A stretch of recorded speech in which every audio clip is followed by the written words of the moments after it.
रहस्यमयी महल और राजा रानी की कहानी। बहुत समय पहले राजस्थान के एक छोटे से राज्य में राजा विक्रम और रानी अनन्या राज करते थे। उनका राज्य सुंदर और खुशहाल था, लेकिन उनके महल के बारे में एक रहस्य प्रचलित था। कहते थे कि महल के एक हिस्से में कोई अजीब शक्ति रहती है और जो भी वहां गया वह कभी लौटकर नहीं आया। राजा और रानी ने भी इस हिस्से को बंद करवा दिया था और सख्त आदेश दिए थे कि वहां कोई न जाए, लेकिन दोनों के मन में यह सवाल बार बार उठता था कि आखिर वहां ऐसा क्या है।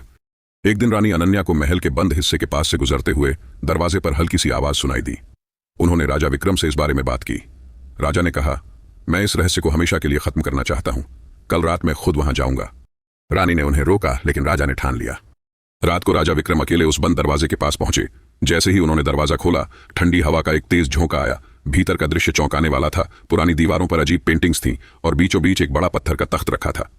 तभी वहां से एक धीमी हंसी की आवाज गूंजने लगी। कौन है? राजा ने जोर से पूछा।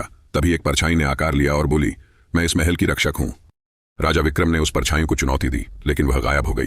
अगली सुबह राजा ने रानी को यह सब बताया। रानी ने कहा, यदि यह महल हमारा है तो हमें इसका पूरा सच जानना होगा। मैं तुम्हारे साथ चलूंगी। अगली रात राजा और रानी दोनों उस रहस्यमयी हिस्से में पहुंचे। जैसे ही वे तख्त के पास गए, एक किताब अचानक प्रकट हुई। किताब में लिखा था, इस महल का निर्माण एक प्राचीन साधु ने किया था, जिसने अपनी शक्ति यहां छुपा दी थी, लेकिन यह शक्ति केवल उसी को मिलेगी जो निस्वार्थ भाव से अपने राज्य और प्रजा की सेवा करेगा। तभी परछाई फिर प्रकट हुई और बोली, राजा विक्रम और रानी अनन्या, तुमने अपनी ईमानदारी और निस्वार्थ प्रेम से इस परीक्षा को पार कर लिया है। अब यह महल तुम्हारा है और यहाँ कोई डर नहीं रहेगा। उस दिन के बाद से महल का वह हिस्सा फिर कभी डरावना नहीं रहा। राजा और रानी ने उस रहस्यमय हिस्से को प्रजा के लिए एक मंदिर में बदल दिया। यह कहानी हमें सिखाती है कि सच्चाई और साहस से हर रहस्य को सुलझाया जा सकता है। राजा और रानी के प्रेम और निडरता ने उनके राज्य को एक नई रोशनी दी।